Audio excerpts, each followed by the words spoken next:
So first, absolutely, and I was let's dig it all up. Oh, no. True. You'll never guess. So sidebar. Yes. And also, I feel like I shouldn't have to remember everything. I know. Actually, I have to talk about this. 3, 2, 1. Hi, everyone. Hey. I'm Alicia. And I'm Meredith. And this is Also Podcast Summer House Edition, Season 9, Episode 10. We've made it 10 episodes in.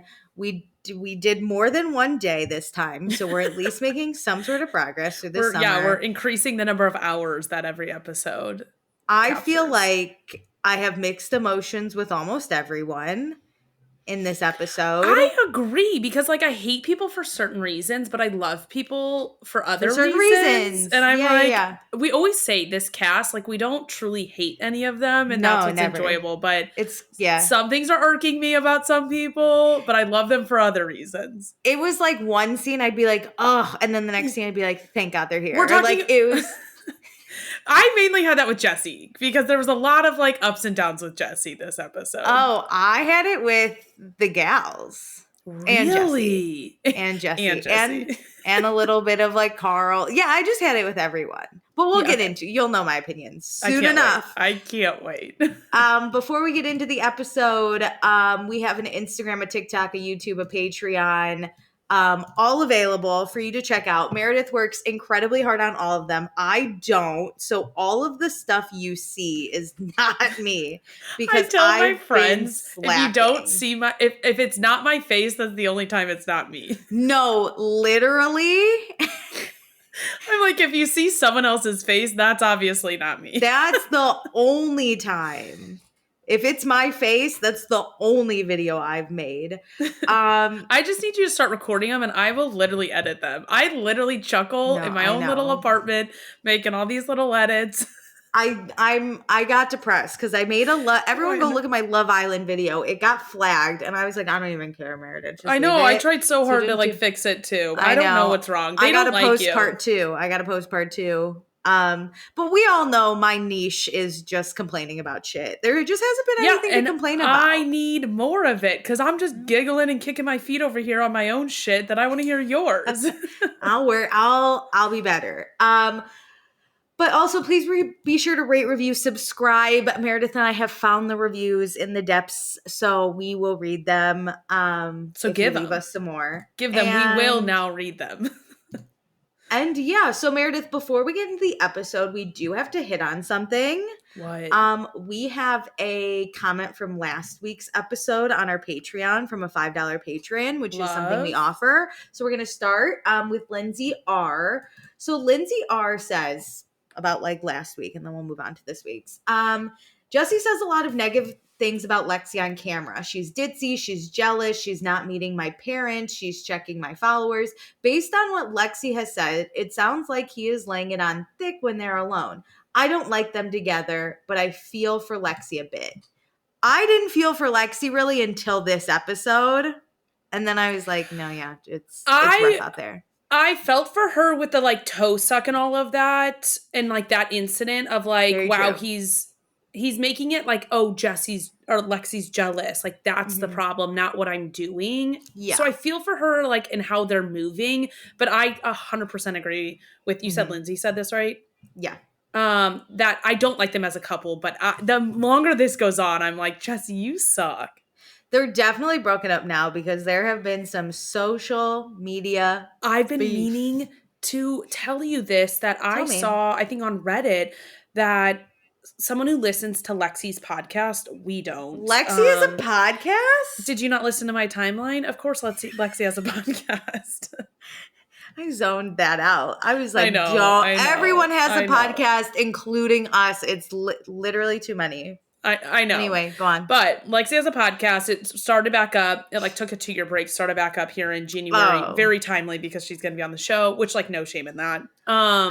Get your bag. But ever since the start of the show, all she does is rip on the show, like, and the people and the experiences. And she feels like she needs to give her side as if she's not a cast member, giving her side already. But like, she doesn't even know how the audience is going to react. It's been all like negative about the experience and like every episode. I mean, I read this like a few weeks ago, so maybe it's changed, but I've seen that. And then also, like you said, her social media. I mean, I love her TikTok videos, like shade that man like no other. Shade but it, yeah. I was kind of shocked to hear even before the Jessie stuff started going south, she was talking negative. May I say, she got cast, 2023, 2024 on this show? Because I don't know if they do like a year before. I don't know. Yeah, that's true. Like when she started in the pipeline. Beginning of 2024, she gets cast. Nowhere in my right mind am I thinking that a reality TV show is going to be like a good, easy experience. It's going to be tough. Yeah. You go on any fucking show. Do you know how many people have spoken out and said the producers don't care? The show sucks. All the cast members are crazy. That's just how it is. No one has a good experience on reality TV, but it makes you money, so you just come back. True. It's one of those things. Do your research before you join. I'm sorry. It's not going to be a pleasant experience. Yeah. It's not. But especially your first season, I kind of feel like it has to be like a sorority, like fraternity type of thing where you're like the newbie and on an established show. Yeah, it is hard to break in. And we've said, she didn't have Bailey, who was her pledge class person in with her.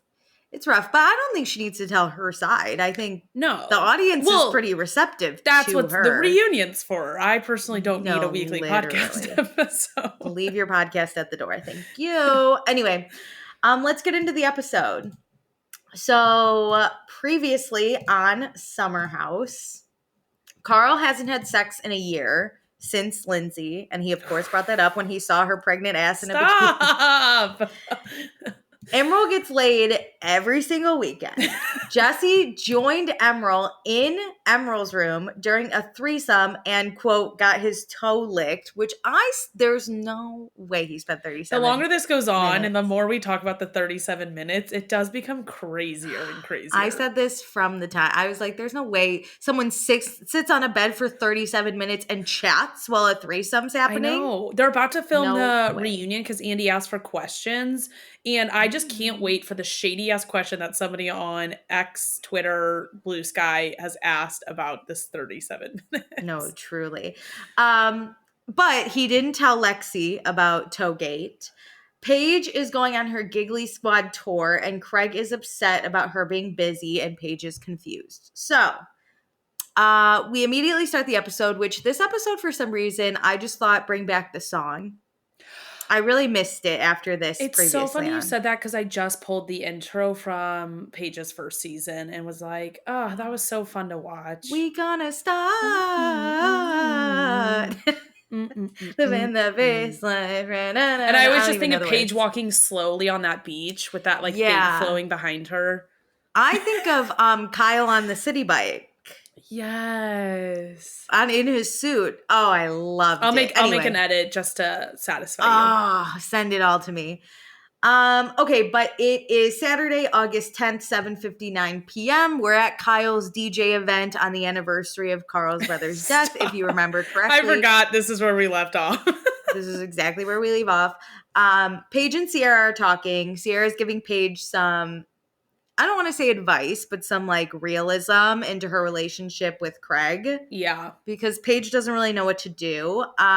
Paige feels guilty. She isn't more happy. She has wished for everything she has. She manifested her apartment she lives in, a boyfriend who's obsessed with her career. So why is she anxious when she has everything she wants? And I literally wrote and screamed aloud, it's because your boyfriend's making you choose between all those things. You can't have them simultaneously. But even if the boyfriend wasn't situation wasn't there, I feel like a lot of people experience this. I weirdly enough had therapy the same day that this episode aired and was talking about how I'm feeling this with my friends. I feel like I'm in such a great place with my friends, but I still feel overwhelmed and I can't even describe it. There's no real root cause of it outside of just being busy or just in your feels. But I feel like this is so human to be overwhelmed with how much you have going on, and it can be all happy stuff mixed with some negative, but it just is too much. You don't know how to live your life sometimes. I agree. Like, she could just be overwhelmed, but I think a big part is like Craig is putting the pressure on her. Yeah. He's saying, I like, think he's okay, making it worse. I think she would be feeling like this no matter what, but. Well, I think it would help if she had the support of her boyfriend, right? But she doesn't. So he's Yeah. basically saying, like, sure, you have your career that you dreamed of, but it's costing you me. And she's like, why does it have to be either That's or? so true. Like, she now, instead of like being stressed, like a normal level of stress, being like, oh my God, I'm going on this big tour. This is like what's going on. Instead of like focusing on that, she now has to worry about Craig's feelings and like prioritize Craig's feelings about her tour rather than like her nerves, her excited nerves, her like traveling stressful, like all of that. Like, she has to refocus on him. Yeah, he's just like an extra little like gnat. Just won't go away. It's ridiculous. Anyway, but let's go back to partying and listening to Kyle DJ. Why not? But then we go out. We go to Just a Bar. Lindsay orders her non-alc beer, which I love when someone orders a non-alc. I love when someone. There's two things I love: when they smoke cigs and when someone orders a non-alc. Those are the two things. As long as it's not a non-alc lover boy, I'm in. No, that I don't clock. A non-alc beer, say less. So Lindsay and Kyle get a happy birthday sign because their birthdays are basically like the same.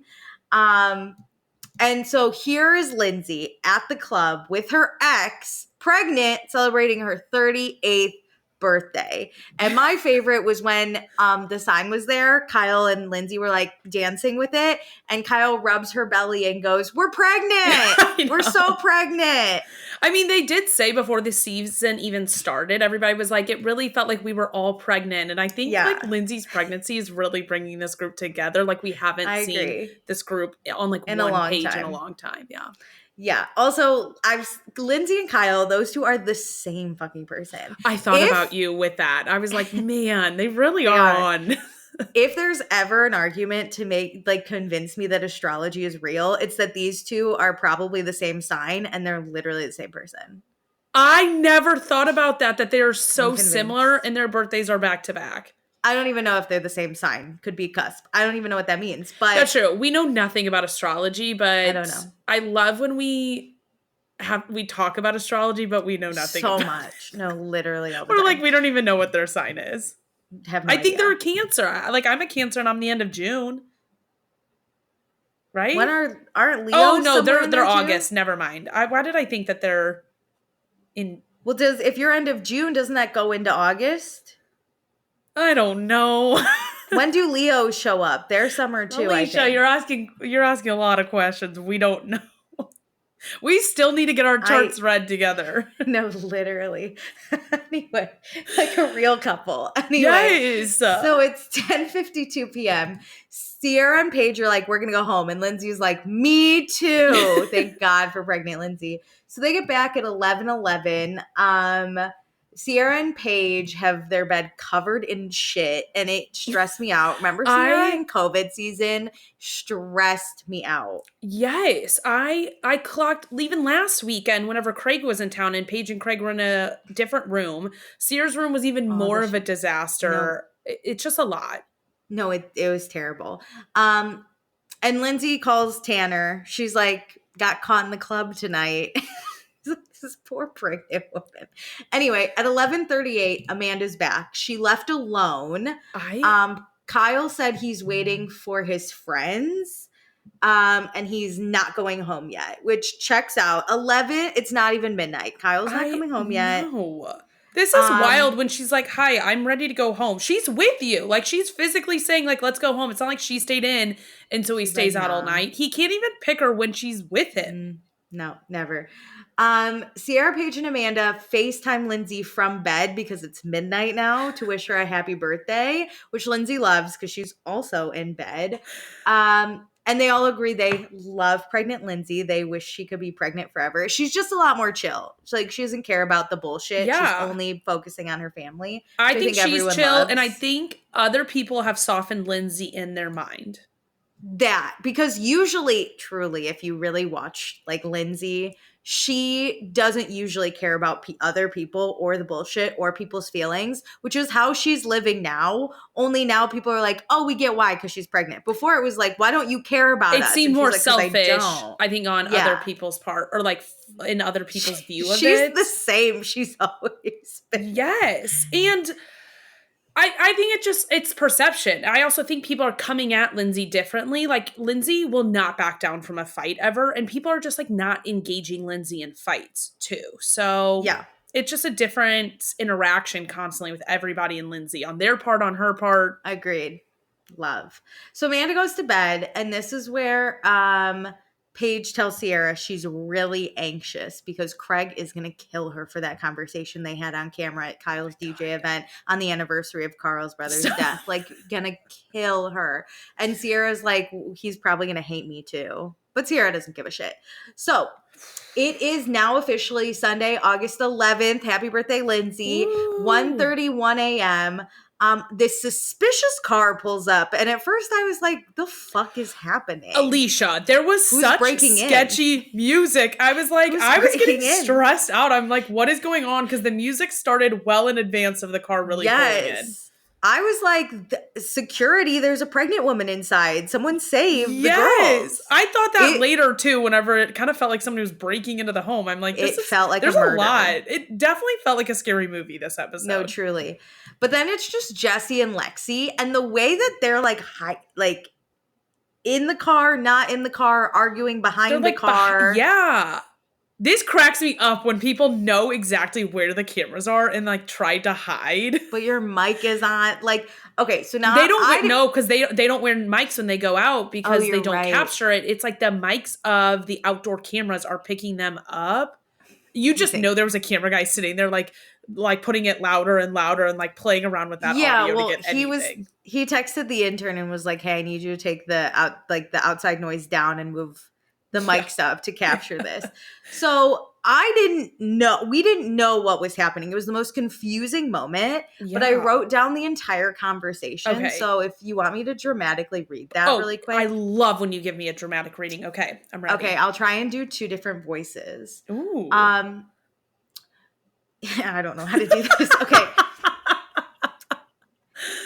You just can't come up with anything that I did besides the fucking toe shit. That's way less intense than everything I saw tonight. I was holding West up. I wasn't even flirting with him. You were hanging out with him all night. No, I wasn't. You know how I am with that. And you know how I am. I do. I love that about you. All right, let's go to bed. God.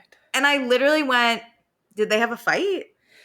Also, was like Jesse, I bet that they were like, it wasn't like a fight, like a drag out, like a Friday fight that we used to see last summer, like the Lindsay and Carl shit. But it seems like Jesse is way more jealous than he's been leading on camera in other ways. Because he was like, you know how I am.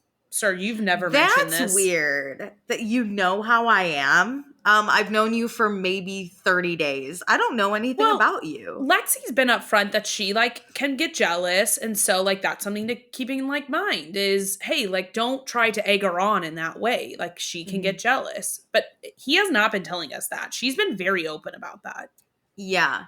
So then we find out on the way back in the Uber, Jesse said to Lexi, by the way, how you were with Wes tonight was way worse than how I was the weekend you were away. And I was like, what a weird statement, because she's doing something in front of you, whereas you did something behind her back and didn't tell her about it. So even if she made out with Wes, she's doing it in front of your face. It's less shady. Well, and Lexi, like you said, wasn't there, so she doesn't know the comparison. You can, Jesse, easily downplay what you were doing in this comparison. You didn't even think you were flirting with, like, Sierra, but everybody who's watching was. And Jesse thinks that Lexi was flirting with Wes. But Lexi tells us that Wes was really drunk and she was just like holding him up. And I could see like when you're drunk, you know, you like lean on people, you know, when you're comfortable. And you just get like more touchy-feely like in other people's like zones. And Wes and Lexi are now, like, this is Wes's other homie, I guess, because they lost Sierra. So he's like, I guess this is who I got to lean on now. I could see him just, like, talking to Lexi and really, like, leaning on her. And she's, like, trying to hold him up a little. And he's, like, I bet trying to be better friends with his friend's girl. Yeah, you're welcome. We're 6 weeks into this, like, summer. They have a rapport that, like, I bet at a club they could have a good time, especially when everybody else is gone. Like, we know all the other girls that Wes is close with are gone. So if he wants to, like, you know, bounce, like, square up jokes with a girl, off of somebody, like, it's only Lexi now. Yeah, and I mean, like, Kyle's God knows where. Carl's sober, so he's not gonna, like, drunk joke with you. I don't know. We always hang out with Jesse, so, like, why not fuck around a little with Lexi? Like, we'll just banter. See if the banter is even there. Right? Also, why is Jesse mad at Lexi? Why aren't you mad at Wes then too? Right, especially because later, or I don't know when Jesse says this, but he says, like, Wes was massaging Lexi's shoulders. Like, that doesn't that's sound like a Wes Lexi thing. fault. Yeah. Yeah. So Jesse tells Lexi, he's like, I just had so much fun tonight. I don't know why we have this negative energy. And Lexi's like, you're the one that keeps blaming me for boys grabbing me. And Jesse's like, no, that's not what I said. It just, like, it makes me happy to see you flourishing out there. And I was like, what is happening? I'm like, are you mad at her? Or are you happy she's having a good time? Like, this isn't making sense. So they'll just talk tomorrow because they're smashed. And then Lexi's there in bed, and Lexi's like, why are you huffing and puffing? And Jesse's like, I'm just caught up in my emotions. I just love you. And I was like, no, girl. I was like, oh run. My God. Girl, boo, run this now. This is only one step down of him just telling her he loves her, like, while in the middle of sex. But then she also says, like, I love him. I love you so much. Do you know how fast I would run if this exact thing happened to me? And I was like, why are you mad? And he's like, I love you so much. I'm caught in my emotions. After a month, yeah. I never run. I'm telling you right now, if a bear was chasing me, I would run slower than in Alicia, this scenario. I have had a guy tell me he loved me in the middle of a fight, and I was like, I gotta leave right now. And I did. I was like, I gotta go. No, goodbye. It's so weird. I always talk about how I don't run, but all of a sudden I become a runner. I'm a track star. I've done marathons. I'm on my way out. Yes. So quick. There's not, like, I don't want to insult anybody if they truly feel that way. So then it's just like this awkward thing of like, okay, I don't want to accept you, A, saying that. This is so soon. B, you're saying this in the middle of a fight. This is not what I want to be said, even if it is or isn't true. And then C, like, I don't want to be mean to, like, there's so much going on right now. He doesn't feel this way. He just is drunk. I think it's that thing where you're like feeling feelings. And so the only thing you know to say to describe that is like, I love you. But most people know that they're not in love, but there's just like nothing else to say.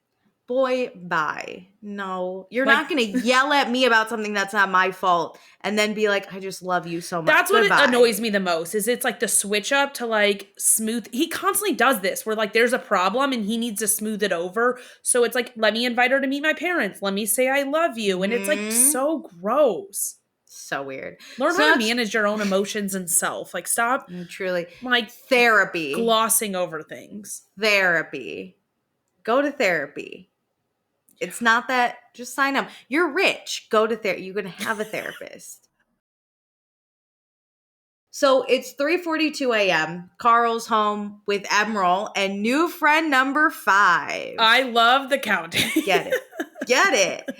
So Paige is anxious spiraling in her room with Sierra. So she goes to Gabby's empty room where she had all of her stuff for the weekend. I've done this where you're like, I don't want to wake them up with my phone. Let me just go be alone. A moment. Mm-hmm. Yeah. So she goes to the room by herself. And then simultaneously, Emerald is covering the camera. So we know what's coming. Now we get, I don't know if he left the mics on, but now we have him saying like, get your ass over here. And I was like, okay. I think because it adds into the story since Paige is on the other side of the room is the only reason we're getting audio. Ooh.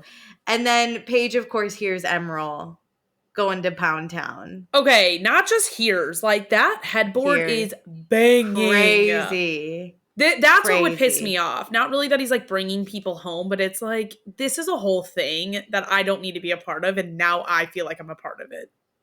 I agree. I mean, like, I think it was extra heightened because Paige was so anxious, right? Yeah. Like, she's already just not sleeping. She's in a bad mood. Then she has to deal with this. Emerald is obviously just getting it in, not really thinking about it.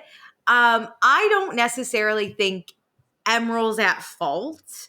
A part of him might not even know, like, Paige. He doesn't know Paige is in Gabby's room. Maybe he's like, no one's nearby. We might as well get it out. Like, we know Gabby's out of town and Gabby is on the other side. And Gabby hasn't complained about it. But also, has she really been here? I need to know the layout of the house. It always confuses me. Because Emerald is in the back corner by the kitchen and Paige is upstairs.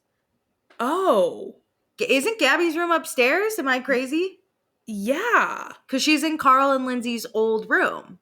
I wonder if her room's on top of his. That's what I was thinking, which is also terrible. I thought that their like headboards were back to back, and that would be the worst situation. But I need a layout of the house. I'm wondering if it's the vents, maybe. But even like when you are above someone's room and you are against the same wall, I feel like because of the airspace in between the walls is what helps like sound travel. And so if you're like close to the same area, but the vents too, I didn't even think about that. The vents. When this was being delivered on my screen, I was like, oh my God, their walls are back to back. It sounds like back to back. But Emerald's downstairs by the kitchen and Gabby's room is somewhere upstairs. I'm assuming over it. I'm going to look up because I think this is listed on Airbnb. I'm going to look up and see if we can get a layout. People have posted the layout and I'm still confused. I've tried to look at it. But I get Paige being upset hearing it. But like, yeah, you think like no one's in Gabby's room. You're not really thinking about your upstairs neighbors. You're thinking about the people next door to you, and no one's next door to Emerald. Question for you. Yeah. Did Emerald take Bailey's room? No. I think he had his own room. Okay. I think there's another room downstairs. Okay. Because I was going to say, if Lexi and Jesse are next door, then he should care a little bit more. They're on the other side. Yeah. Oh, that's true. Oh, yeah, you're right. You walk in the kitchen. He's on the side of the kitchen, and they're on the side of the master. Yeah. Damn, this house is huge. If you're coming in and you like go to Emerald's room, no one's around there unless you're in the kitchen. So I'm sure Emerald's not thinking, because I don't think has ever been upstairs even in this house, right? Why would he go upstairs? So he's probably not thinking. And you're right, Gabby hasn't complained all summer. So like, does he even know he's audible? Also, if you're asleep, it's a lot easier to ignore it. Yeah. Paige just happened to also be awake. Again, I think the headboard is the true problem versus the moaning. I agree. So now it's 4:18 a.m. Kyle's not home, so Amanda texts him, and we don't see Kyle until 5:32 a.m. when him and Wes get back from the club. I was like, what is happening at 5 a.m.? What is going on? What is going on? And they cannot get this door open. Is it locked? Is it stuck? Can they just not open it? I think because the way you could see when they were giving those final pushes against it, like the whole thing was like bowing in. They were body checking it and it wouldn't go in. Alicia, I'm not joking. I would think somebody was breaking into the home. No, truly. And instead, Lindsay, the pregnant woman, gets woken up. Everybody gets woken up. I just think other people think we're under attack. I'm not going towards the noise. The only person who doesn't wake up because he's too busy is Emerald. Everyone else he's being louder than them. I'm surprised Jesse didn't hear it first because he's downstairs. Lindsay, though, her bedroom is right on the staircase. Yeah, it travels up, I think. So she was like, what the fuck? So she doesn't even think we're under attack. She's just going to go answer the door. And so she answers it, and both Kyle and Wes are like, oh. And Kyle goes, thanks. Hey, that was nice of you. And then Wes is like, oh my God, I'm so sorry, because they don't even think about it. So then Wes goes upstairs, lights on, immediately face plants onto his bed, fully clothed, shoes still on, falls asleep. I love a good fall asleep with the light on. I think it's so stupid. I've only done it once in my life.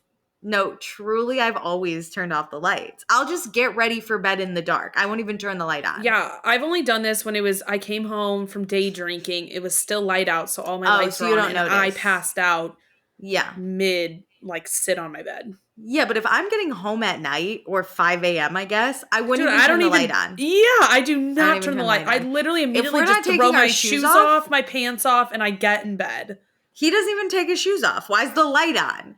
Crazy. And then Kyle goes to the kitchen, of course, and drunk eats.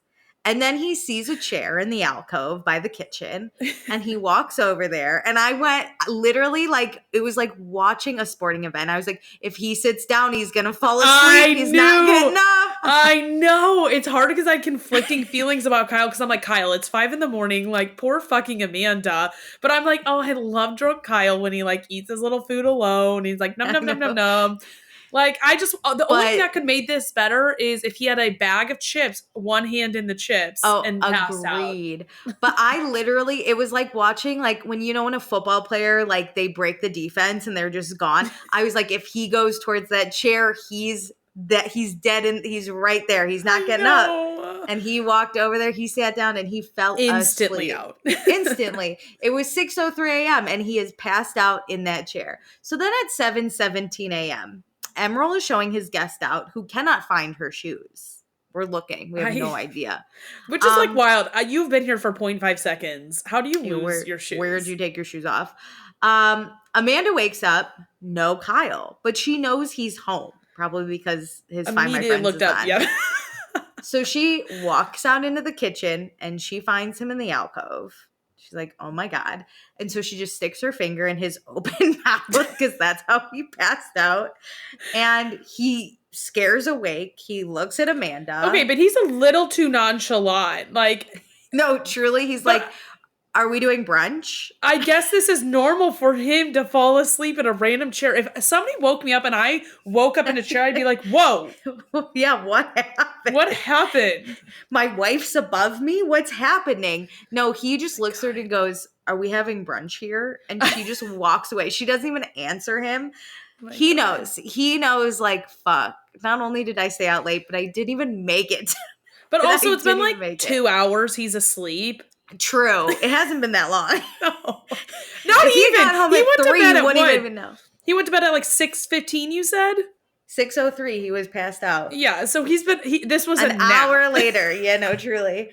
And so, Amanda knows that Kyle knows that he did wrong, but she doesn't have time to reprimand him. So but that bothers me even more. I feel like that would hurt me more if he knows he's supposed to be better. We saw him episode 1 be like, I'm learning to not, just get so fucked up in the Hamptons. And here we are 6 weeks later, him crashing out.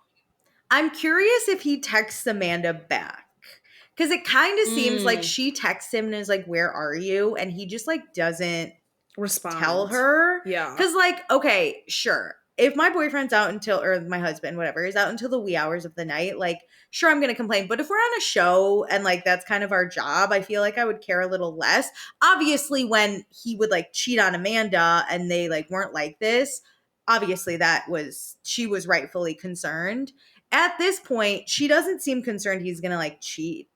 She's just concerned that he's not coming home. Yeah. I feel like if Kyle had texted Amanda and was just walked in, gonna eat, LOL. Hell yeah. That's true. Did he text her when she texted him? Did he text her when he got home or was on the way home? What's just so she could wake up and then be like, the fuck? He was drunk eating. Where is he?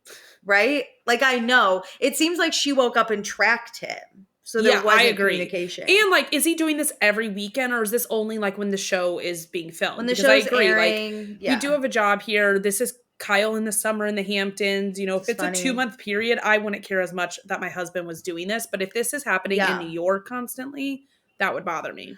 I love watching Kyle drunk eat. I prefer him to stay out until 5:30. I know. And so if I'm Amanda, I'm I guess that's the only thing the audience likes about Kyle. Have him do it. But if this is a regular thing and he's not communicating with her, that's where the problem is. Yeah, you know what I miss? What? I miss those animals. Remember, like, Wesley Stripes? Oh my God, Wesley Stripes. Like, they had to kill Wesley Stripes. Feed them. They had to kill him, though, because that was in Lindsay and Carl's relationship. Wesley Stripes is dead. Oh my God, I forgot about that. Right? Yes. Yeah. Wesley Stripes died. Who got custody of Wesley Stripes? They destroyed it. They just threw him away. It was bad juju. Oh my God. Crazy. Okay, so Wes wakes up to the bright light in his room that he never turned off. And it is Lindsay's birthday. So Tanner calls, happy birthday. Jesse immediately wakes up, starts being kind of condescending to Lexi. God. Is like, oh, Wes was massaging your shoulders and dancing and touching you. And I was like, okay, is Wes in the room? Yeah. She call him? Yeah. And Jesse says he thinks it's great that he's not in trouble for flirting with, wait, what did he say? It got confusing. Oh, so he, it was like he was like, is excited that like she has something wrong. So then his seems like not as bad. It also gave vibes of like, he said something like he thinks it's great that Lexi and Wes are flirting so then he can't be in trouble for flirting with Sierra and they'll just have like a foursome of flirting. Like he's like excited that like, oh, she's doing this too. So then like he won't get in trouble in the future. Sierra. It's so weird. I'm like, did you get mad at her for doing this just so like you can do whatever you want now? But also like Jesse's kind of self-aware because he's like, I know Lexi doesn't see it as apples to apples because like Lexi doesn't think she was flirting with Wes, but that's how I see it. I was like, but if she doesn't think she was flirting with Wes and you were right in front of her, like you guys saw the same shit. It is different than you knowing you're flirting with Sierra and doing it behind her back. Yeah, it was so weird. And it felt like he almost wanted to have this like hold over her. So when he flirts with someone else, it's like a card he can play. Could be like, oh, but you and like, why aren't you mad at Wet? This is your dude hitting on your girl, supposedly. Like, she can't help that she's hot. Yeah, because in the Sierra, like in the Sierra, Jesse, Lexi comparison, it's like Lexi and Sierra are not like as close as Wes and Jesse are.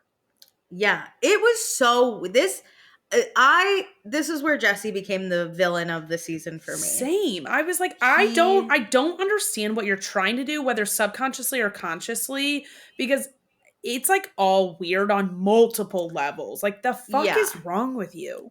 I'm a little concerned for the reunion because I think like when Wes last season was the villain, it was helpful that obviously Sierra and Paige are best friends, but going into the reunion, Jesse's in the wrong, but Lexi doesn't have friends. Jesse has the friends. I hope so she's gonna get like Paige helps her with this a little bit to like just call out the bad behavior for the like moral superiority of like what's right and wrong. I think Gabby will, which will be helpful. Good, because I think they hang out a decent amount. Isn't there after shows together? Oh, yeah, they are. I think Gabby will help. I just don't want it to be like the rest of the girls stick up for Jesse. Yeah. Or like even like Kyle or Wes. Yeah. Just be like, dude, you or like I want Wes to be like, what were you mad about?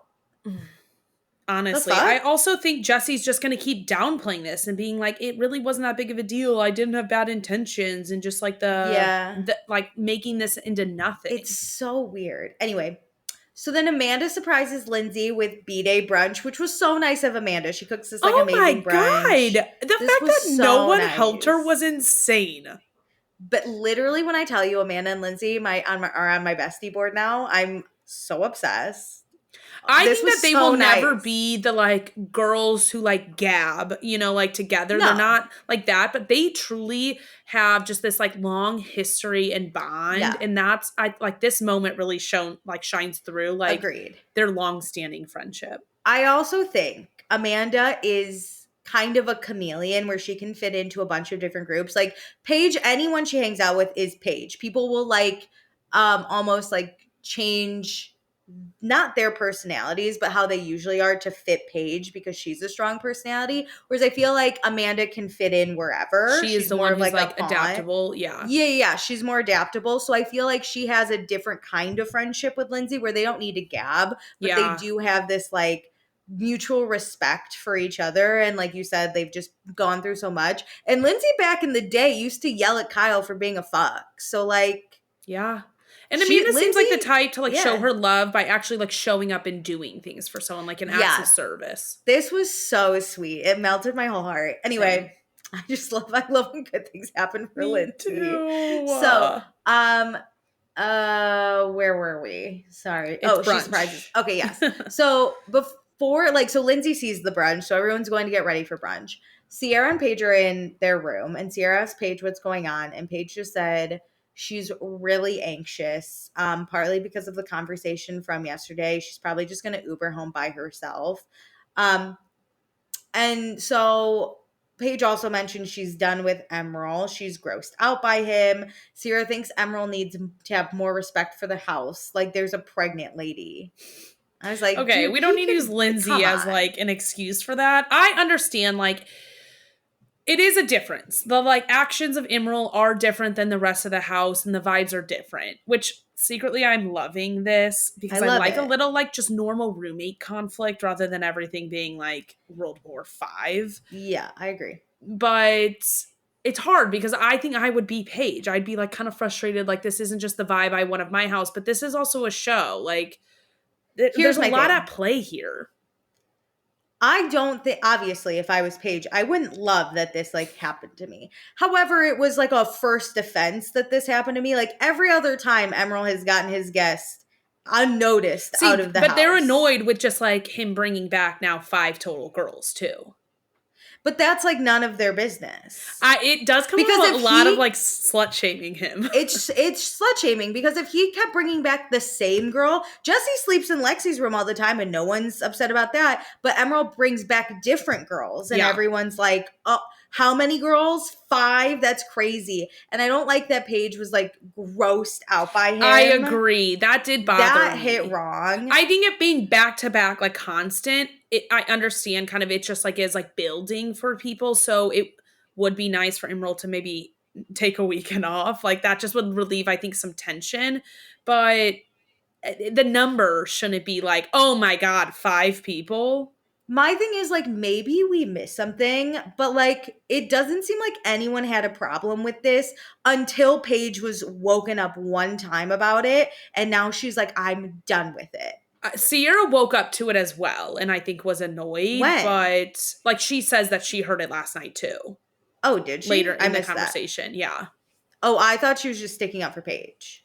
No, I think that I think they're annoyed by like the principle of it, but it's half the time like the girls are gone before people wake up. It's not like you're really interacting with these people. To me, it's not for them to judge. If they have a problem with it, right? Like you need to calmly go to Emerald and be like, hey, look, man, we understand this is also your house. However, like it is getting a little excessive. Like we don't have a problem. Maybe like do a few away games, but it's just a lot to like, I think when the guys talk to him, it ends up where it should be. Agreed. I think, to be this mad about it, right, as like the first conversation we're saying to me was crazy. And the fact that it came across as like, we're slut shaming him. He's so gross. I didn't like that. I really like had an issue with that. And I even went on to Blue Sky because I was like, am I alone in feeling this? Because obviously I love Paige and Sierra and like, I want to believe that this isn't what the true issue is. I want to believe that Paige is just really upset about Craig, so everything's going to bother like the her. Straw that's breaking the camel's back. I agree, but everyone was kind of like, it's not his fault. He's the only one that's fun past midnight. Like, if you don't want him on the show, then be a boring show. He's the only thing, though, that like people were excited to see Emerald here. They didn't understand. It seemed like a consensus of what we're saying is like the slut shaming's really wrong. Like you're kind of boring sitting in your bed. Like sure, during the day you're like fun to watch, but we want to see like Kyle drunk eating and people hooking up. And like, that's what the back of Summer House is built upon. Yeah. So like, sorry you're in bed, but like, this is Summer House. This goes with like what the next scene will be about this, but might as well talk about this now. Is Jesse at some point makes a comment about like, oh, well, I had like solid friendships with people before I did this. So I am curious of like what we're not seeing. Like, what are the friendships and dynamics like between Emerald and this house? Because if it does seem like Emerald's on his own island, doing his own thing constantly and bringing girls back, that would frustrate me. It's like, this isn't like a hotel or like just like this is supposed to be a friend group like participating in this. So if he is doing everything on his own, that would bother me. Like this, like connect with us once in a while, like spend time with us, whether it's like a night out or a night in or anything. No, but I think you're wrong. I gotta say it. Why shouldn't he be friends with these people and hang out with them? No, I'm not saying that. I'm saying I don't think the rest of the house has cared to get to know Emerald. I agree. I'm just saying I wonder what that dynamic is like. We're like, how close are these people? And I think that's might be some of the friction too of the, and it can sit on both sides of where these like the friendship and who's putting in the work. But I think that is also leading to this. But I just don't know because we're not seeing that dynamic, whether it's being cut or it just doesn't exist. I agree. I think it would go over better if he was friends with the house. However, I will go as far to say like I kind of more blame the house for that not happening because, well, first of all, he does go out with the house. It's not his fault Paige and Sierra don't bother to go out and get to know him. Right? Like, it seems like he has a really solid friendship with Carl. He knew Kyle before. Like, he seems to be getting along okay with Wes. Like, the guys seem to be cool with him besides Jesse. I agree. And the only reason Lexi is like not getting in trouble for anything is because she's integrated through Jesse. Emerald's not dating anyone in the house. And last summer, Jesse and Wes were able again to come in together and build that solid foundation. Emerald's already on an island and no one's bothering to like reach out from the girls' perspective. Like, it just doesn't seem like these girls care. Like we've said, they're doing it with Lexi too. I think it's okay to have long-standing friendships and to be better friends with other people. But at the end of the day, there will always be new cast members coming in. And so as the like legacy people, you have to be opening and welcoming and like give them a landing pad. And I'm not saying like you got to invite them to lay into your bed for your gossip time. Like, there is time and space for like you to really enjoy your niche friendships that you have with people. But you're right. Like, they don't ever go out. Like, Emerald's first weekend here, like the guys, and I think Gabby went out, or it was the guys and like Danielle. And you're right. Like, the girls never meet him where he's at, and it's not him like his job to do all the legwork for this. He's not going to go hang out with them in their bed. No, that's so where's he supposed to get to know them? You know, I think so it really did kind of bother me. I think he's being done dirty by Bravo and by like the housemates a little, but we'll get to it. Anyway. I like him going out. I think it would be good for just house tension to take a weekend off every once in a while, or like an away game. But he is providing way more than other people are. Agreed. So Wes is super hungover. He's about to puke when Jesse pulls out his camera. I love a hangover. This one really hit for me. They never seem hungover, which is crazy.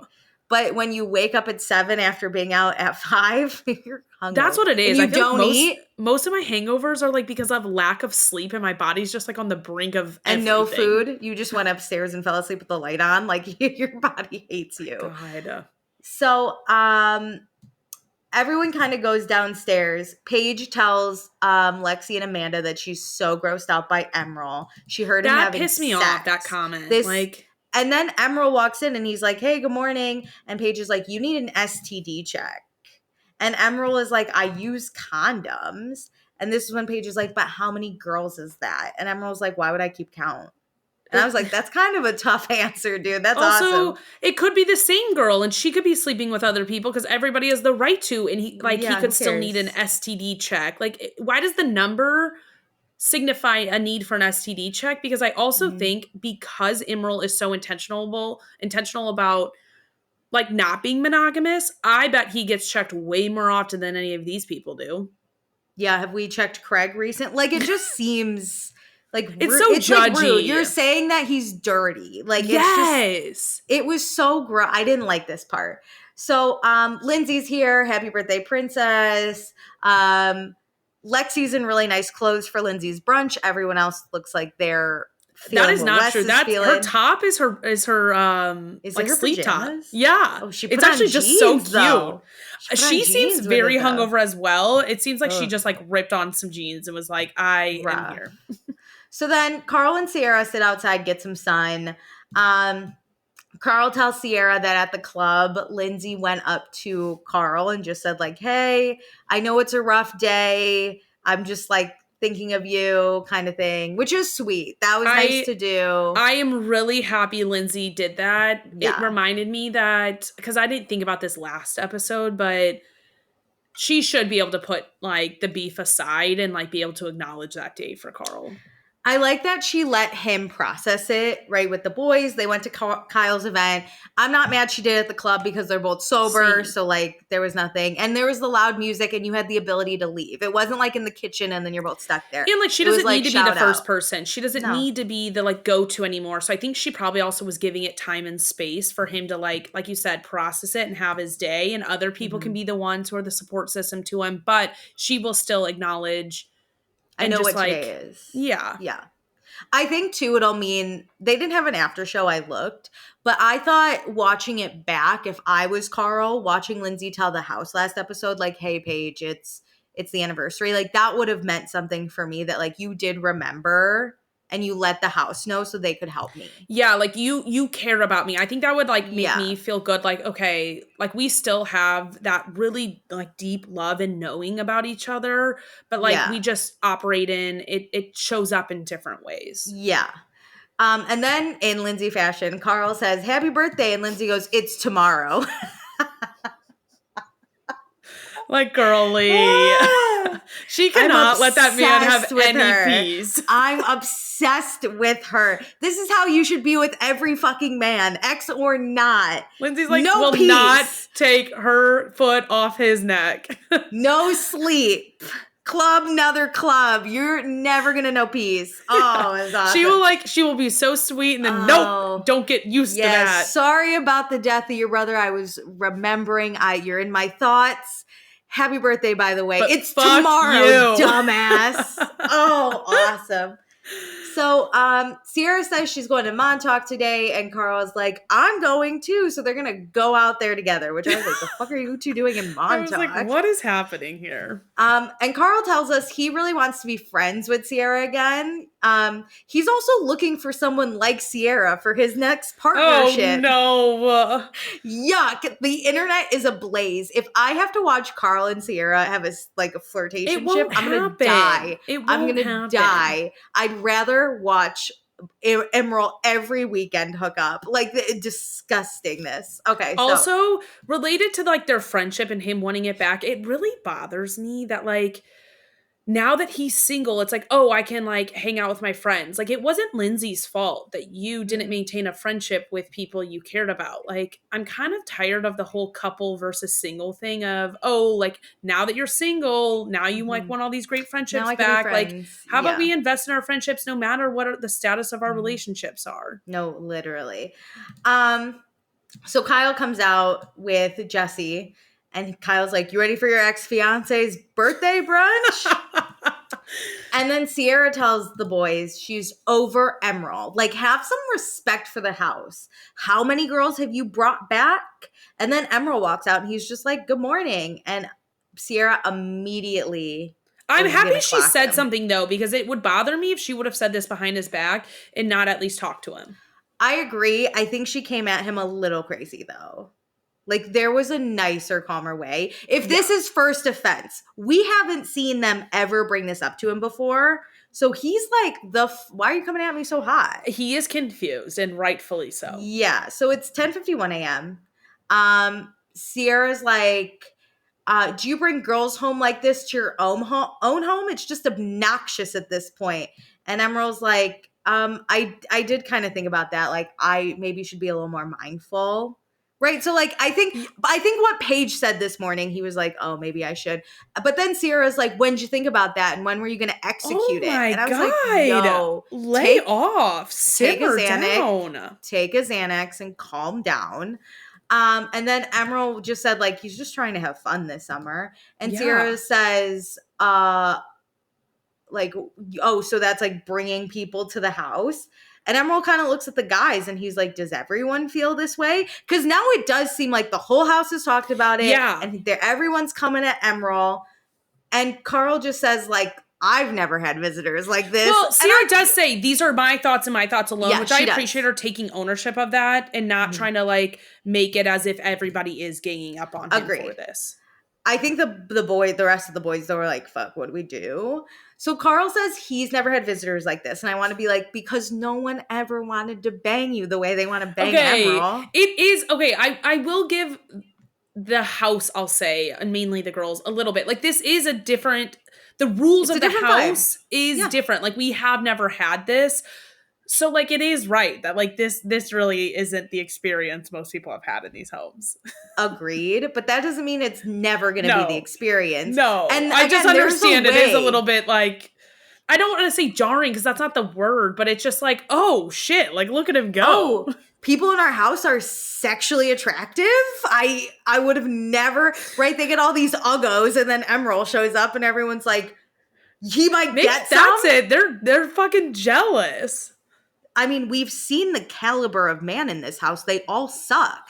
Emerald seems to be the best one. All the girls want to bang him. How many girls has Wes brought home? And like, the thing is he owns what he does, and he's honest about it that, like, what are you mad about? The best part is the first time they met him, he was like, I went to a sex party. They knew if they were that concerned, they could have at the beginning said, like, look, set some house rules. We are kind of like public figures. We don't want randos coming in this house.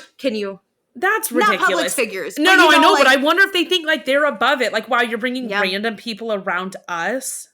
Yeah, they could be like, look, we've never really had this kind of caliber. After the first 2 weekends, you could have been like, look, no one in our house is getting banged ever. That's why it's boring sometimes. So maybe like an away game or just like maybe not every night. Yeah. They could have said they knew who Emerald was from the beginning.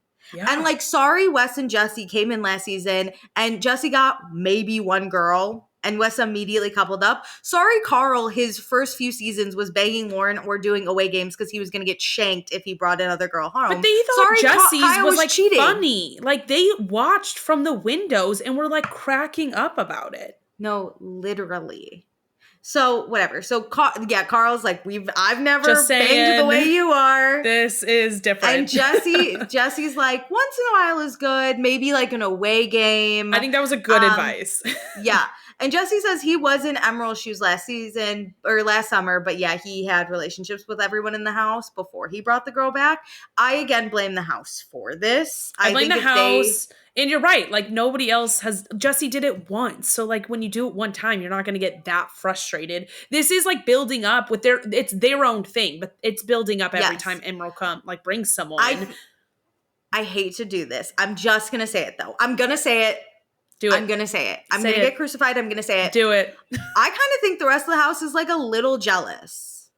That's what I think. I think Jesse is a little jealous because he would have, if this could have been his summer last summer, he would have done that. Sierra is super single. She's in a house with her ex. You don't think she wants to maybe bring someone home? She's sharing a bed with Paige. She literally can't. I think it's that, sorry. Like you said, like, he has sexual prowess and is getting ladies. I think it's also the freedom aspect. Like, he is doing what he wants when he wants. So, like, someone like Paige who doesn't want to go out and get, like, people, like, it's that he has all this freedom and he's taking advantage of it and he's living his life so fully and boisterously. Mm-hmm. Like, it's everybody, I think, has different reasons that it rubs them the wrong way. The only time I will give them credit is this last incident. If I hear people having sex, I would absolutely lose it. But that's where you say, like, oh my God, you were so fucking loud last night. Let's simmer it down. Like, do whatever you want to do, but don't bring me into it. You could make a joke. You could be like, dude, you and your guests so loud last night. And then be like, look, congrats. Like, Paige could have even done it with the like fake moaning comment. Like, that was fucking funny when she complains about fake moaning. But yeah, I mean, she could have just been like, I heard the fake moaning, Emerald, love it, but hey, maybe love next it for time, you, don't. not for me. Be like, look, get laid, congrats, but just know I was listening and it was terrible. And he could have been like, damn, dude, didn't realize, sorry. So yeah, Paige is inside talking to Lexi and Wes, and she's like, oh, but she's like mad about it, which again, she could have made a joke about it, but no, she's like, oh, they're fake moaning. I know died though when Wes was like fake moaning, and she's like, I know fake moaning when I hear it. I was like, you know what? Like, that is so funny from a girl's perspective. I feel like Emerald might get a real moan though. He seems to know. Paige said it as if like anybody who moans gives a fake moan, and I'm like, is Craig that bad in bed? I don't know, dude. Yeah, like, she really shaded Craig with this comment in the end. It's like, oh, you really know some fake moaning, huh? Which good. Fuck Craig too. Anyway. So Sierra's back inside. She goes back inside and she tells Emerald, she's like, look, good talk. She again comes in a little hot. She's like, no one's mad at you. It's not a big deal. And I was like, damn. It seems like a big deal. It seems like this really upsets you. Like I'd be concerned. But Sierra goes back inside. Emerald tells us he's not sorry he brought a girl home. Like, he won't keep doing it if it's bothering someone, but like no one has said anything. So now I like his mentality. He's like, I'm living my life out loud exactly how I want to. I'm not going to apologize for it, but I am a roommate here. So like, I will be considerate of what the house in a sense wants and needs. So I guess I'll be a little boring. He also says from 6 to 23, he was undocumented and he was living in the shadows. And now that he is a citizen, he's going to live freely and it feels good. And I was like, rock out. Anyway. So Sierra and Paige go back to their room and Sierra's like, I just ripped Emerald a new one. And I was like, so you knew you were coming in hot. Whatever. That's not the important part. Now we can go to the part where I like them again. So then they start talking about Paige's anxiety. And Sierra starts crying first. And she says, because she's so close with Paige, she's like taking on Paige's anxiety for her. Ugh. And then Paige just says she's overwhelmed because she hasn't had a day off and she's spreading herself very thin. And then she starts crying because Craig is going to freak out on her and she's nervous that he's going to say, you're such a fucking bitch. And I was like, for anyone to say that to their partner, literally die. Yeah, but I don't think Craig would say it in that way. It's it's the fear. Like, I feel this. I literally talked to my therapist about this week, not to this extent, but like, or this exact same situation, but I have a terrible time of telling people how I'm feeling because I'm scared of a reaction. And like, I don't think anybody in my life would say I'm a bitch, but like, I had to cancel plans with somebody because I accidentally double booked and I was like, oh, but if I switch this around, I could like make everything work. And it's like, why am I killing myself to like make everything work just because I'm scared of somebody's reaction who probably won't react that way? Yeah, but I think it's a different level when it's supposed to be your partner in life. Oh, absolutely. But I don't think Craig would say she's a bitch, but it's that. I do. I think he would be upset, and she doesn't want to have to also deal with his emotions of being upset. I think maybe not say you're a fucking bitch, but I think he would berate her. Yeah. Yeah. And it's like, I don't want to deal with I don't want to say repercussions because it's not really that, but like, his reaction. It's a lot to like deal with your own emotions and then have to try to like tamper them down or like fit them into a box because you need to not deal with somebody else's. It's a lot and it like keeps the pressure building and it's so hard because at what point does she get to be honest with him and just like live her life in whatever stress is first, and not have to take his stuff into account.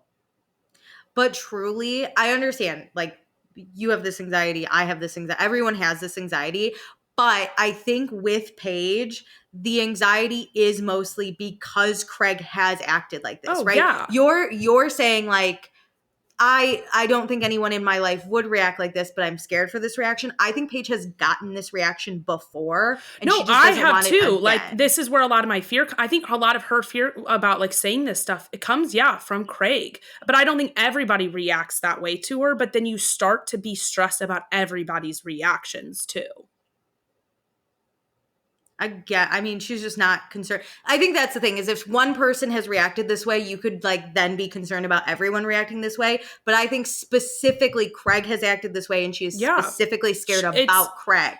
I don't want to hold his I don't want to have to deal with his reactions to what I've said, to what I've done, to anything I am dealing with. So then like she has to keep putting it all in a box, which doesn't help any anxiety, any stresses. Like again, like going back to her tour, she can't be in a normal sense stressed about her too, or and express it with him, because then he has his own things he has to say and all of his feelings. And not that his feelings aren't accurate, but like, where's the space for her to have her feelings? Also, Craig's a fucking shit face. Like, ugh, God, do I hate him. I'm so happy they broke up, because this would make me so sad to watch this and know that they are together. Dude is such an ick. I was excited, and then I was like, but how? How does she watch Southern Charm and go, that's my man? Because I watch that show and go, ugh. But what's sad too is like, this is August and they didn't break up till November. Like, she kept trying. Like, she has 3 more months ahead of her of just like trying to make it work and like killing herself over it. What a loser. So then Sierra and Paige cry together. Paige is just really anxious. She wants to go home. Paige gets that Craig's feelings are valid, but she feels like he dumbs down how busy she is, or he makes her the bad person in their relation, if their relationship isn't the number one thing in her life, and she feels like she's doing something wrong. And then she's even more nervous that if her and Craig break up, then it's going to be like he's so much better off without her, or she deserves what she gets. And she's just overwhelmed by that. And isn't it crazy that she was thinking of this crazy misogyny? And that's exactly what happened when they broke up. That was my exact thought. But literally, like, thank you, Paige, because anyone in my life who is Team Craig, I cut him out. There's no way. There's no gray area on this. There's not. Craig's terrible. I really don't get the people who are like berating Paige on socials. You can like Craig and you can like Paige and you can just say like, okay, the relationship's done, whatever, and you can still enjoy him on his show without having to like villainize her. Yeah. Like, oh wow, he's so much better off without her. Oh my God. I'm sorry. He'll never be as good as he was when they first started dating. It's the highest his stock has ever been. It makes me so sad, because I wonder if this also then plays into the next 3 months of her life of like, I just don't, if she's already anxious and she's already dealing with stuff, like I don't want to break up with him and like deal with all of these comments. Yeah. But Sierra says like none of that is true. And Paige is nervous that everything will go away. And I mean, yeah, she has built this brand, and then by dating Craig, both of their brands increased exponentially. So if her and Craig break up, like, does that mean that she loses things? She loses deals. We've seen Bravo breakups, and you see that there's kind of tends to be a winner and a loser. And so I think a lot of people tend to look at themselves negatively too. And so you're like, wow, what if I am the one who like loses in this breakup? Unfortunately, too, this is summer of 2024. The world is not, I mean, look where we are now in 2025. Misogyny is rampant. People hate women. But may I just say, Paige, if you ever decide to listen to this for some crazy reason, the people who watch Bravo do not villainize you. It's the people that don't watch Bravo and or hate themselves and or only watch Southern Charm. Okay, the people who actually have seen the shit and are comfortable with themselves and understand the complex dynamics of relationships from watching Bravo for, I don't know, how long have we been here? Like 10, we have a psychology degree. No, truly. You are not the villain. No, and somebody commented on our post and said, like, I really hope Paige is able to see all the like outpouring of love of people on social media, like combating this stuff for her, with her, all of that. Truly. I stand by. It's the people that hate themselves that are hating on Paige. It's the people who are in unhealthy relationships and don't know how to get out that are then like, I'm just going to take my anger out on this girl. It's wild though, because like I believe Craig is wrong in this relationship, or like did a lot wrong. Obviously, like both parties probably did things wrong. Like nobody's perfect. But I could never imagine going on Craig's profile and like writing a mean comment. No. Like, Craig's not worth my time, to be honest. The fuck? And like, even when I post videos of you and I on this podcast talking, if I talk negatively about someone, I never tag them in it. Like, it's not, they don't need it's to not be necessary put on for blast. them to see. Yeah. Like, it's just you and I participating in a larger discussion, but I don't need to like walk up to their door, knock on it, and like scream in their face. If they stumble upon our video and they're unhappy with it like, sorry, but like, yeah, by no means am I going to be like, hey, I hate targeting it at them. Yeah. Yeah, the fuck. Also, I don't care enough about Craig for him to be tagged in my negative opinion about him. Well, it's like, I also like don't care. Know him, and I don't care what he's doing with his life. Like, I don't care what Craig thinks about me. Go on, my sir. Like, go date your new girlfriend. Like, sounds good. Go keep talking shit with about the Summer House cast. Like, literally die. Who cares? Well, don't die, but like die, you know? Like, just like die from my viewpoint. Yeah, get out of here. Which will never happen because I love Southern Charm too. I know. Scram. Get out of my Summer House discussions. Okay, so Sierra says Paige's whole personality is not being with Craig. So all of her other amazing opportunities are not going to go away. And then Sierra tells us, like, it's obvious people love Paige and Craig, but Paige forgot her success has nothing to do with Craig. And Sierra wants Paige to trust her gut. But like what would you do if no one was watching? You wouldn't be with this man. So do you think that he has told her, like, you know, like, yes, I've built your brand up, like our like combination of brands, like, really, I don't even know the words I would say, he would say, but because if you look at let's compare it to like a Vanderpump Rules breakup, because Summer House hasn't had a ton of breakups. Well, it has actually, but it was different. Like, Lindsay and Carl didn't have like brands and companies, and I know, but even if you compare it to that, the person that does the breaking up is usually the villain. The person who fucks up is usually the villain. Even fucking Katie Maloney, who initiated a divorce, rightfully so, was cast as a villain, right? Yeah, that's like, true. All of the people who initiated. But like, let's be honest, even in like normal relationships, you usually villainize the people who end the relationship. Yes. So in this, I'm sure Craig is like, oh, if you break up with me, I'm gonna get the good. I'm sure he's not saying it verbatim here, but hinting, because I do think he berates her. I'm gonna get the fan base. You're not. People already don't like you. Yeah, people already don't like you. And again, it's just like, I think Summer House is a really interesting dynamic show of different personalities. So like the last scene, I didn't really like Paige, and now I do. I think it shows. Southern Charm is more, you know, when you're filming, so you're less real in a way. It's very like clocking in, clocking out on like a personality. Yes. And Craig is on a show with all shitty people. And that's not how Summer House is. Summer House has ebbs and flows, but at the end of the day, I think all these people are good people. Mm-hmm. Southern Charm's the opposite. I think most of them are terrible people in real life. So I think in perception to the shows, Craig already kind of has a high stock because he's not the worst.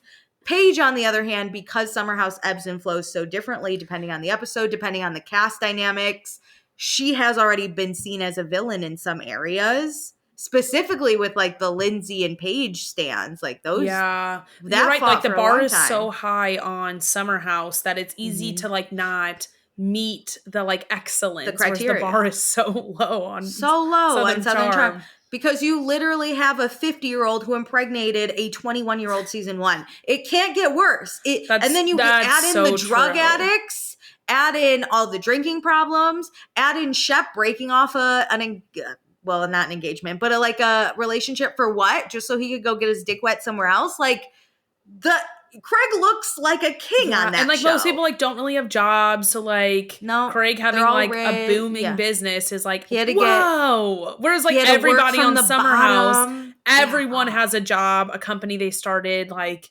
everyone's hustling. No, Southern Charm is terrible people. Terrible people, all of them. Sorry, it is apples and oranges. Them, but you know what? Yeah, so I'm sure Craig has mentioned like, oh, my fan base loves us together. My fan base. I have really loyal fans. It's probably more like, oh, I'm so happy my fan base supports you. You know, like, that's so nice. Like, I like brought you a new audience. My fans became gigglers because I started dating you. just crazy. Literally get fucked. Anyway, so Paige just doesn't want people to think differently of her. Also, she's getting her period today, so it's an emotional time. I get that. Okay, so it is 11:29 a.m. Finally, it's time for brunch. Amanda did amazing French toast, bacon, fruit, all of everything. This is not where Lindsay thought she would be at 38. She laughs hysterically. She's like, this was nowhere in my timeline. And I would like to say I took a picture of the timeline just so we could relive it. Oh. Which she cracks up because she's like, I write one timeline and you guys just keep flashing it on this fucking show. I mean, it's a good one to keep flashing. It's funny. So it was titled Timeline 4, the number 4, Life. In March of 2020, Steven turns 31, Stravy. In June of 2020, Stravy and Lindsay would move in together. Unfortunately, the pandemic happened, so yeah. This was written in the pandemic, I think, but their relationship didn't even survive the end of summer. In July 2020, she would then freeze her eggs. By August of 2020, she would turn 34. In March of 2021, Steven would turn 32. By June or July of 2021, they'd be engaged and living together for a whole year. But their relationship would have been 2 years. I love that parentheses. But then in August of 2021, Lindsay turns 35. March of 2022, Steven turns 33. In June of 2022, so 3 years of their relationship, they're married. And then by August of 2022, Lindsay would turn 36 and be pregnant. You know what's crazy? Is in 4 years of that timeline, she dated somebody else, got engaged, broke up an engagement, is now pregnant. No, literally. Like her timeline versus what really happened in those 4 years is crazy. Kind of crazy. That really shows you that like you can plan life so much, but like it's just like life's just gonna happen to you, with you, like for you. Like there's not much you can plan. It was amazing. So Turner and Lindsay are going to go out for birthday dinner tonight. I love that Carl is sitting at this table listening to everything. He's just chilling. Lindsay's like, let's see what Turner does for her birthday. We all know that even though she says she doesn't, she really cares what men do for her on her birthday. Never forget Stravy and the fish and chips. In COVID, there was nothing. There was nothing. That is the only time I think she had way too high of expectations. I think it's good to have expectations on how somebody treats you for your birthday. But like that man should have been given a break. This was also, though, he wasn't making her sandwiches. So like fish and chips it's that he was asking budget. her for sandwiches. He sucked in other ways for sure, but that birthday dinner was not one of them. He tried so hard. Remember, he like got everyone to help like decorate, and then he was like, got food from her like favorite restaurant, I think. Yeah, fish and chips. But she says maybe it's the right guy. Like maybe she would love some fish and chips from Turner. I also think it's just maturing. You like the right person. You're not pregnant with his baby, so he could get you like a sack of potatoes, and you'd be like, "That's sweet," because you're literally having a child with him. Jesse asks if the baby's going to stay with them next summer, and Lindsay says she really doesn't trust him with the baby, so probably not. And Paige is like, we're actually going to trade you, Jesse, for the baby, so sorry. I mean, so truly. So it's time to go home. Paige calls an Uber. Wes is so hungover. This car ride's going to be death for Wes. I already know. Did you see what they posted on their socials? No. They like had to stop on the way home because like he was so nauseous, but they were like, there was just like there was a whole carousel of like West and his hangover. Poor dude. So many people, even like there. A producer like posted a photo of like West with his head on the table at this brunch. We've all been there. It's rough. So Jesse and Lexi kiss before they leave, so I guess they're good.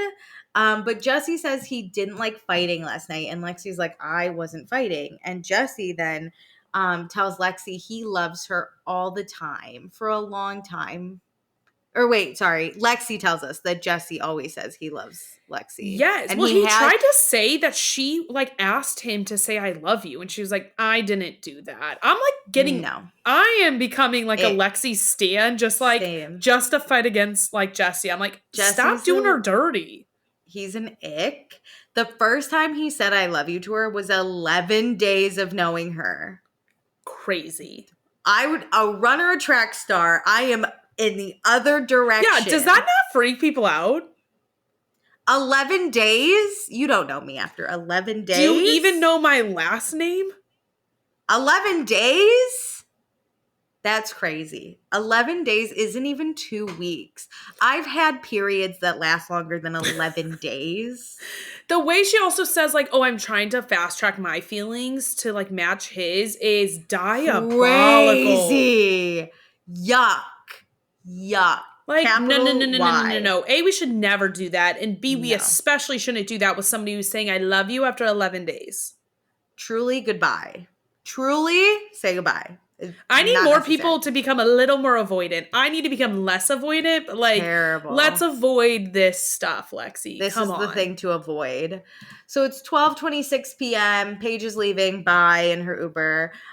Lindsay brings Carl some mail, which was nice. Why is Carl getting mailed to this house? I wonder if there's just still some stuff with him previously living there. I think that's so funny that she's like, here's your mail, roomie. Here's your mail. And then Carl and Sierra head to Montauk for who knows what. Everyone else goes to New York City. So we're back. We're in Manhattan, ready to...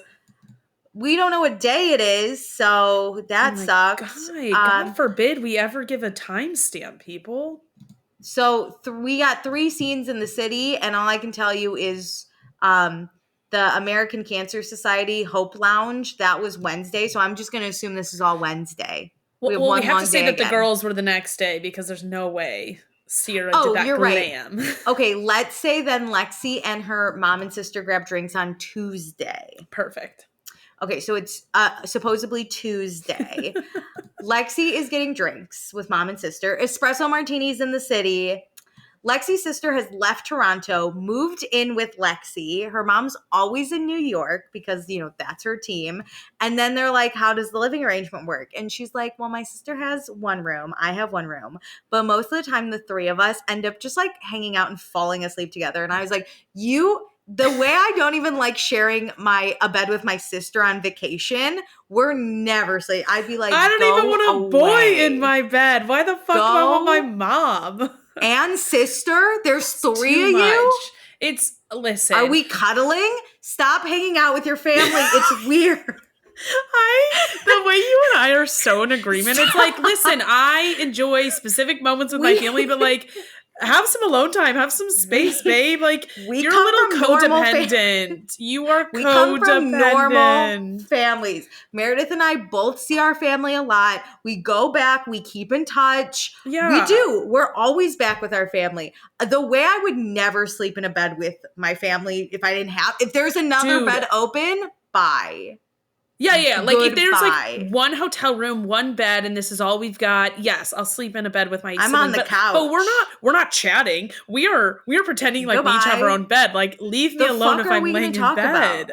My mom wants to come visit me, just her, in my studio apartment. And I was like, oh, okay. So I was like, she'll obviously have my bed because she's 50 something, not to out her, but I'll sleep on the couch. If she tries to talk to me across the fucking room, Mom, go away. Who invited you? What? My mom and I don't like sharing a bed. I mean, we will again in the desperate situations sometimes, but like to the point where the last time she came up for us to go on a trip together, she actually asked to sleep on my couch just because I have a TV in my living room and she wants the TV. So she she's like, I want space. We're about to be together for like 2 weeks. I was like, no, I agree. Let's have as much space as possible here. I don't know why people keep doing weird family things that Meredith and I have to hear about. Stop kissing your family on the lips. Stop bathing with your family. And stop sleeping in a bed with your family when you don't have to. Multiple family. Like, obviously somebody has to sleep with mom. Why are we sleeping 3 in a bed? If someone's in the middle, crazy. There's also another bed in the next room. I cannot stress this enough. There's another bed available. And someone's in the middle? We have someone in the middle. That's crazy. Goodbye. We're all grown adults. Like, to be honest, I've had the same bedroom at my parents' house since I was 5 years old. I don't think my parents have ever laid in my bed in there. They don't need to.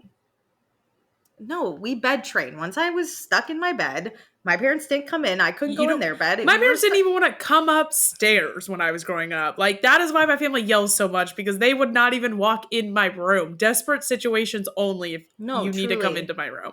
When I was a kid, I would want to sleep in my parents' bed, but they wouldn't let me. So they would only let me sleep as close to the hall. I would get fall asleep. Rightfully so. Like, your parents deserve space as much as we deserve space. Literally, they were right. What are we doing? Stop. Get some help. Therapy. Literally stop. Anyway. So they talk about how Lexi first came to New York at 18 to model. It was really hard for her mom because her mom just wanted to be there with Lexi. And now she is. So. Oh my God. I didn't even think about that. My parents dropped me off at college and they were going to help me set my room. And I was like, can you just go? Can you just get out of here? That's a thing. Like, I love my family so much. Can you just go? It's like, I'm fine leaving my parents at 18. I didn't even bring my sister to college. I hugged her and I was like, have a good drive. I didn't go with my sister when she moved in. I was like, bye. What am I going to do? What am I going to do to help? I don't want to be there. You don't want me there. We lived with each other for 18. How long? Goodbye. We're done. Listen, distance makes the heart grow fonder. Bye-bye.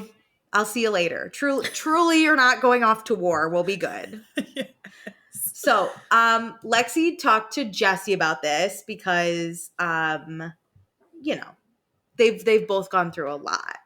And her mom and sister are like, oh my God, you and Jesse are so great together. You're good vibes all around, so much alike. They're like, you're so similar. I'm like, what? I don't know anything about these two because they have such a surface level relationship. They're just two hot people. You're right. They have so much in common. They are two hot people. However, Lexi does tell her mom and sister that the girls brought up how Jesse was flirting in the house and his behavior needs to change. And she does have trust issues, so she doesn't know. And immediately, mom and sister are like, oh, he's terrible. And I was like, these two don't give a fuck. Whoa. You just flipped the script. You were saying how much you like him and how much like they are so similar and they work so well together. No, literally. You know nothing about this man. Boy, bye. So then it's Wednesday. We're at the Hope Lounge for the American Cancer Society. Jesse's here. They are going to make some meals for the cancer patients who stay here for free. Very similar to the Ronald McDonald House, which shout out, my parents stayed there. Did they really? Yeah, my brother was born with a heart condition, so he had to have open heart surgery. And he had to be fun fact, he had to be airlifted to University of Chicago Hospital. And so they went with him, and they were obviously didn't bring anything. And so they were like, you can stay at the Ronald McDonald House. And then I went to visit at the ripe age of 3. And my mom always reminds me how I showed up and went, can we go to the pool? Because I thought it was a hotel. I was 3. I thought it was a hotel. And my mom's like, so that's not happening. Your brother's literally in the hospital. And I was like, haven't even met the guy. They're like, not the time, but Alicia. We have gone back and cooked a meal multiple times for the Ronald McDonald House. It's very nice. It's similar I'm glad this got like screen time because we can do things where the cast can discuss and like talk about their life and like push the story around with like forward with also giving air time to things that matter. I really, really loved this. I don't think that they would have done this without the cameras, but great promo for, knowing what's going on in this world and where people can like give help. Also, just shout out because Emerald's apparently doing great things that are not shown on camera. So just bring light to that. Anyway, so basically the whole house is here. Carl, Lexi, Lindsay, Gabby, Wes, Sierra. Jesse's coming up on 6 years of being cancer free. He has his annual in September. Everyone's like, do you and Lexi self-check though? You check your balls. Great. Bravo. This is a comment that could have been cut out. Thank you so much. We're serving taco bowls and cookies. And then Sierra and Jesse are talking to Carl. And Sierra's like, how was Montauk? And Carl's like, I met a cute girl and we had fun. And then they clarify he had sex. Thank God he can stop thinking about Lindsay and her pregnant bikini. Come on. He's good. He's moved on. My God. The way that they high-fived too. Like Jesse being like, he was wearing my sunglasses. And Sierra's like, I took him. Woo! The assist. And Sierra and Carl are going back to Montauk next weekend. And so, Sierra and Jesse are high-fiving on the assist. Sierra, like, not gets touchy, but, like, grabs Jesse's arm. And Jesse, I think, tries to make a joke, but it lands flat. No, He's like, I don't know if that was a joke. I think it was like... It was like a serious thing he tried to play off wrapped in a bow of a joke. Yeah. And he was like, no touching, Sierra. But it was aggressive. Like, he was like, whoa, you keep touching me. No touching. Stop touching me. Excuse me? And Sierra's like, wait, what? Really? And he's like, I was the one that got yelled at for, like, touching you before. Which, I'm sorry. How does you getting yelled at lead to you yelling at Sierra for doing something? Yeah, it's your relationship. It's Sierra's how you interact with Sierra and, like, you setting boundaries. Like, you're the one who was touchy-feeling. Yeah. Yep. So it gets awkward. And then Jesse does a little thank you speech and a hello. And it was a very cute speech. Wish him the best. Next, we don't know what day it is. We're assuming Thursday because it's the next day. We got ladies who lunch. Sierra, Amanda, and Paige. They all discuss their children, their pets. And then they talk about chewing out Emerald. And Sierra's like, I'm just over the boys, which I think is also part of it, right? Paige was annoyed. She was anxious. Sierra hates men. We're just rightfully all men. So. Yeah, I get it. But also, my poor dude Emerald. But leave him alone.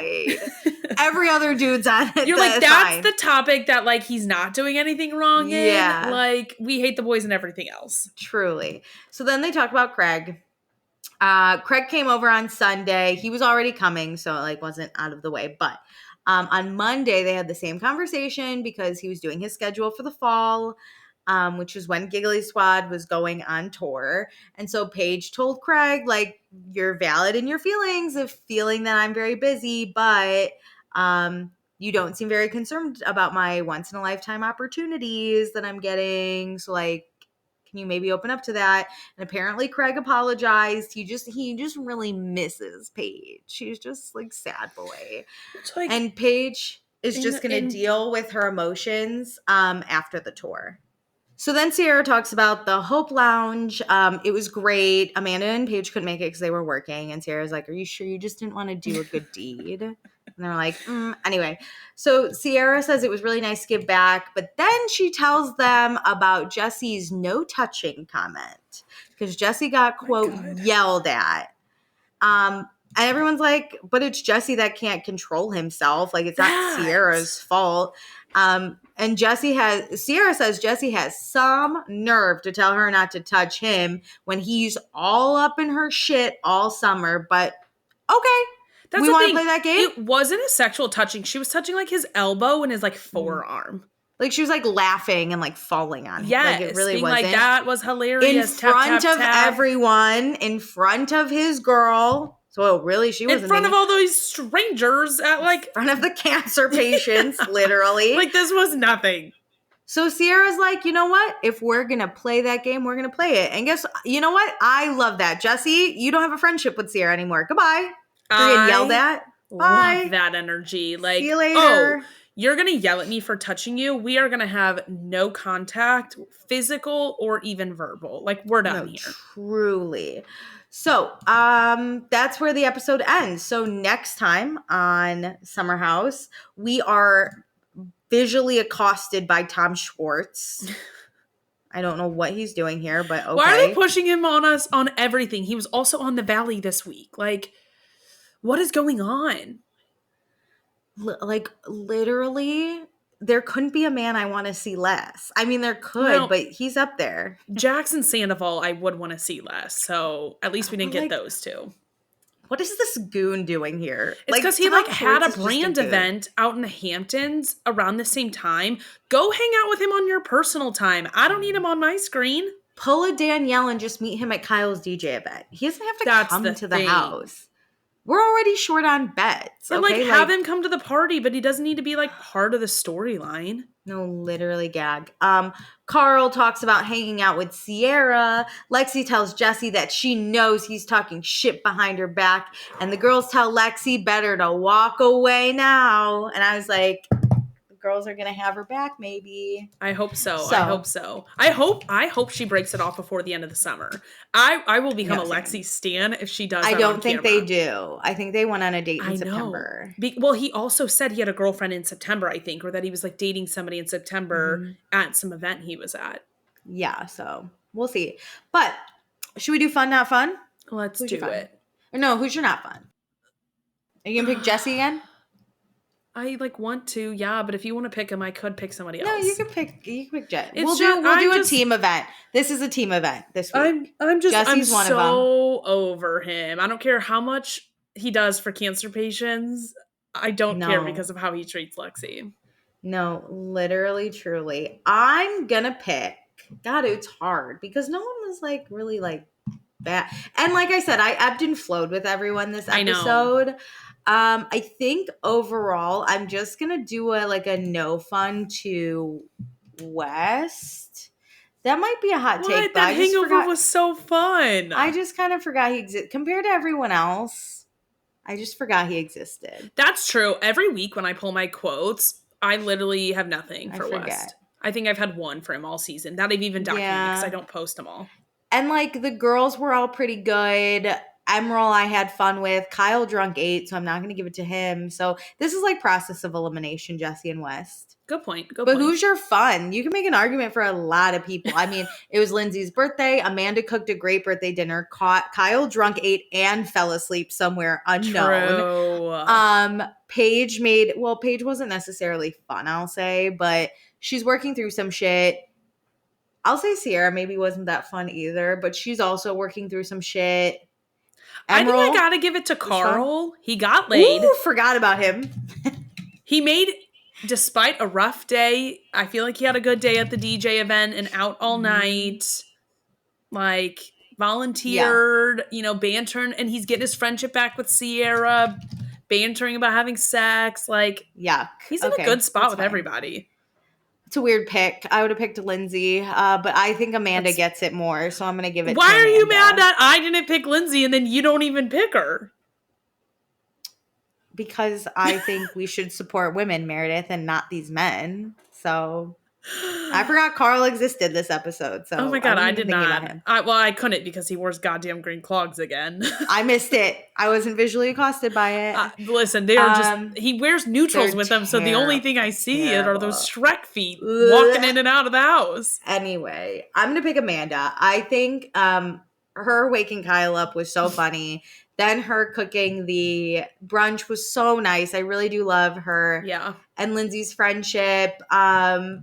Yeah, I just had fun with Amanda. I love her texting Kyle. I love her being I know he's home. I know he is. Good for her for tracking him. She was part of Ladies Who Lunch, which I always love a Ladies Who Lunch event. And I think Paige and Sierra had a rougher episode. They were more sad. They were less fun, more sad. And this, at its core, even though I loved Paige and Sierra this episode, at its core, this is about fun and not fun. Agreed. So technically they were kind of not fun this episode. I'm kind of shocked. I really thought you were going to pick one of them as you're not fun. No, it's hard to want to pick on Paige at her anxiety because it's it's not that it's not fun. Yes, but it's not fun, right? Yeah, Summer should be fun. That's correct. Where we're at. Amanda was totally justified to cry over Kyle. That scene, Amanda was totally justified to cry, but she wasn't being fun. Just because you're justified doesn't make you fun. True. And it's not right, not right. It's fun, not fun. No, it's fun, not fun. So if we wanted to do something else, we could do Accepted and Blocked like we do for Vanderpump. That's even different. That's a different mentality. Fun, not fun. True. The summer house should be fun. Yeah. Anyway, so we have some comments from Megan D. So Megan says, love that Sierra and Paige acknowledged that Craig is going to be upset about the conversation being hard. I'm glad they did have a conversation because I don't know why people are saying Craig was blindsided. I mean, Stevie Wonder could have seen this coming. Because Craig's an idiot. I think he's just blind. Love celebrating Lindsay's birthday. Kyle not leaving with Amanda's typical. I don't know why Jesse is jealous of Lexi flirting with Wes when he flirts with Sierra all the time. Jesse and Lexi saying I love you after 3 days is cringe. Agree. Seriously, what is Emerald's game like? Dude is always getting chicks. That's the thing. I want to see him out and about. I want to see that. Also, good roommate etiquette is not being loud when bringing people home to bone, like get the person a pillow or a ball gag. Oh my God. You're right. He shouldn't have said make as much noise as you want. That was crazy. Honestly, the bed banging is worse, I think. Yeah, I agree. But you're drunk. I'm not thinking when I'm drunk. No, I know. I just think that's the one correction where you should be like, all right, the next time I bring someone home, let's not do that. The door being stuck is a classic. I love how they did birthday breakfast, Sierra checking in, but also giving Paige space is so nice. Love their friendship. I get where they're coming from with Emerald, but also being single in the summer house, I would do a mix of home and away games. Yes. You're right. I think Emerald just needs to do more away games. Watching Paige cry made me cry. Sierra and Carl are an adorable friendship. Oh, yuck, Megan. We are disagreeing. Meredith probably agrees with you, not me. I like want Carl to have more fun. And I think like having friendships with the girls will help him. All right. Megan says, I loved the friendship in season 5. I love it now. I don't want her to date anyone from Bravo after the whole West thing because she doesn't need anyone in that world. I'd love her to go Lindsay route with a private doctor. Ooh, agreed. We're going to do the athlete first for Sierra, and then we can get a business professional. Agreed. Giving back to Cancer Society is beyond amazing. I'm glad it got featured. Oh my God, there's Gabby. Forgot she was on the show. Agreed. Why are they not wearing hairnets and gloves? No, truly. They didn't cook the food, so I think they were just serving it. Let's be honest, it was like self-serve. They weren't even serving. They just stood there and went like, look what we bought you. Yeah. Carl broke his streak. Woo. Also, he gets a little glow when he talks to Sierra, and that's adorable. Oh my God, yuck. If these two, I swear to God. Anyway. Megan says, preview for next week looks good. I want to know if Wes is actually making those faces due to the convo or if it's just the edits. The season is good, not great. There is definitely some missing parts that we aren't getting, but I love the show and we'll keep watching. But they need to get all people minus Emerald and Lexi on a city show. I agree. Keep sending Emerald to the summer. He seems to be doing good. Well, great. Thanks for listening. This was a great episode. Thanks for joining us. Bye.